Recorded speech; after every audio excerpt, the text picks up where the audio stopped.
Hi, I'm Kieran McIntyre. Hi, I'm Rafa. Hi, I'm Simon. Hi, this is Javier Fernandez. Hi, I'm Neve. I am the team leader for Team 7 Our Future in Progress. Welcome to Glenmavis. We can't wait to show you around. What I want to kind of think about really is, I've got a friend of mine who says, oh, it's the future, and someone else will say, well, no, it's the present. And it's kind of say, the future sometimes feels really far away, but actually this is happening now, and you're going to make it reality for this kind of near future. So it's exciting.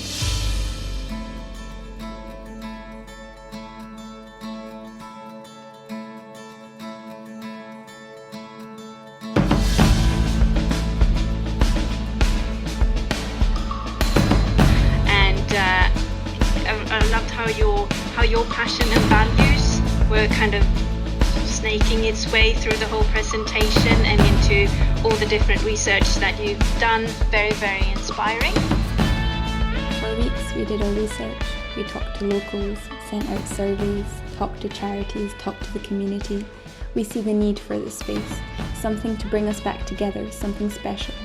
Over the past year, humanity has heard one negative narrative after the next. We need to heal. We need to learn to turn our anger into something beautiful. We need art and we need nature. We need to challenge the way society pressures our youth and give the next generation space to grow and space to explore a better way. We think this land is perfect space to launch this. Together with local charities and volunteers, we can create an amazing space for the community to come to. A bubble in the form of multiple hexagon rooms, sustainably made, that endorses the use of the arts as a form of positive expression and output for emotions. A safe space that can support all kinds of issues and aspirations, from mental health support to artistic guidance. A site already has a natural wetland in the making. It's almost already begging us to support that, make use of it, and give a space for the community to reconnect and sync with nature. This is when we can truly reconnect with ourselves and with those around us, to take a second to ourselves and to the planet who so needs us to listen. This wetland bringing a safe and calming entrance to the area that could grow more and more as it comes to life through the years, bringing crop gardens and forests, activity fields in the future that can bring the opportunity to educate even more on the natural and climate positive world and reconnect the community with nature. With this connection, we can truly grow, inspire, and adapt to living in a happier and healthier world.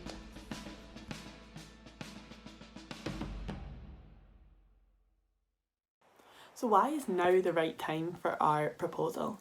Well, no one really knows the long-term effects of the COVID-19 pandemic, but what we do know for sure is that almost everyone's mental health has plummeted at some point. Through our research, we found the Arts Council England have released evidence-based research on the incredible impact and benefits that art and culture can have on community members, especially how they can be beneficial to people such as teenagers with mental health issues and the disadvantaged youth. Our proposal aims to support these members of the community by using the power of the arts to help them work through their emotions. We have broken down the site into 4 stages that will be completed once our criteria are met. Stage 1 will be our hexabubble and biodiversity areas. Stage 2 will be our crop garden and picnic location. Stage 3 will involve our adventure area, and Stage 4 we will be building our housing. We believe this approach will be beneficial for ourselves but also the investors, as it allows us to build each stage with full care and creates the ability to tackle problems one stage at a time. For the stakeholders, breaking it down into a stage gate strategy removes the need for one lump sum. We aim to have the first stage of development underway by the start of COP26 in November. When researching build times, it was difficult to find accurate costing for such an obscure structure such as the hexabubble. Most building times for custom buildings range from 12 to 24 months. With our hexabubbles being as unique as it is, we have erred on the side of caution, assuming up to 24 months for construction. We aim for Stage 1 to be completed by November 2023 at the latest. Stage 2 will not need much construction, so we aim to have this area ready for the summer of 2024 so that locals can make use of the warmer weather. Our adventure area, Stage 3, will once again not require much construction, purely due to the fact that most of the area will be bought and built on site. This is a totally outside area, so we aim to have this up and running by summer of 2026. And finally, our housing, built by 2028 due to the sheer cost and size of the stage. To produce our budget, we use construction quotation sites to give us numbers which include all construction, safety and all the amenities required inside the building. Most of these work on a price per metre squared, so all calculations have been based off this. We have also considered annual costings such as teaching and maintenance staff. There are multiple funding options that our project is eligible for, therefore we could cover almost all costs from grants. These funds are shown on the right hand side of the screen. Our main source of funding would be the Scottish Government Vacant and Derelict Land Investment Project, which aims to help make use of vacant derelict land sites in Scotland in a positive way. The Scottish Government has up to £50 million to split between the 32 local authorities all over Scotland. Chris Smart from North Lanarkshire Council came to us and heard about our project, and he thought our proposal was the perfect candidate for North Lanarkshire's council share of the VDLIP. Since our last presentation, we've made many new costing considerations. We completed a survey where we asked parents to tell us the average costings of their child's extracurricular classes. Our most popular answer with 38% was £6 to £7, but also 20% of parents said that they paid £8 to £10 for their child's classes. This helped us consolidate our idea of charging £6 an hour for our Hex Bubble classes. Another new consideration for us was marketing. We had covered agency costings within our budget, although on the flip side we've also been in contract with Dr. Alessandro Ferri, who runs the third year marketing module live projects at the business school in Napier.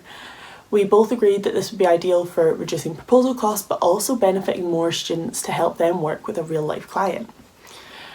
Another thing we considered was yearly costs for teaching and maintenance staff, using annual salaries paid in the Glasgow area to ensure a competitive rate and making sure that everyone working with us on Glenmavis is receiving a living wage. The proposed plan is to have the biodiversity aspects of the site be maintained by charities and volunteers.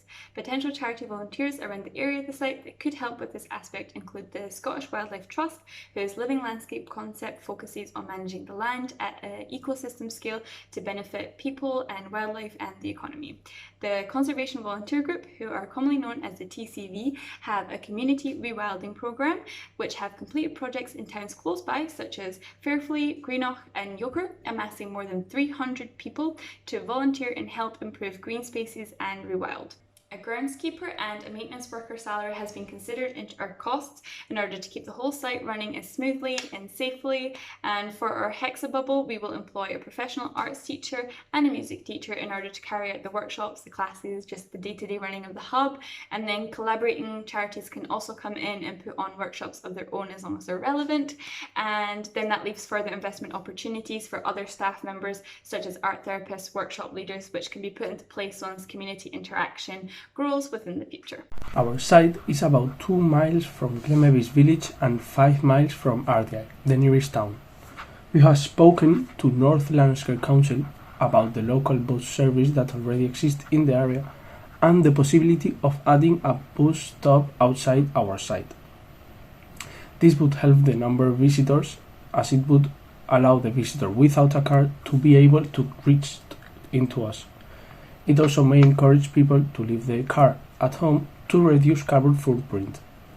From just one full single-deck bus going around journey from the village to the site, in comparison to family cars, we will still save 24 times more tons of CO2.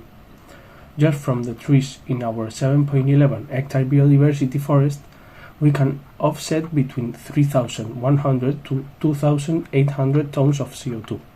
This is equivalent to 3,700 return flights between London and New York City, or 5,000 journeys between John O'Groats and Land's End.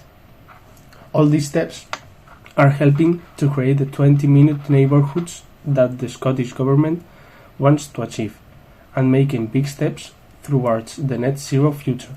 This goal and values of our project align with those of the United Nations Climate Change Conference COP26.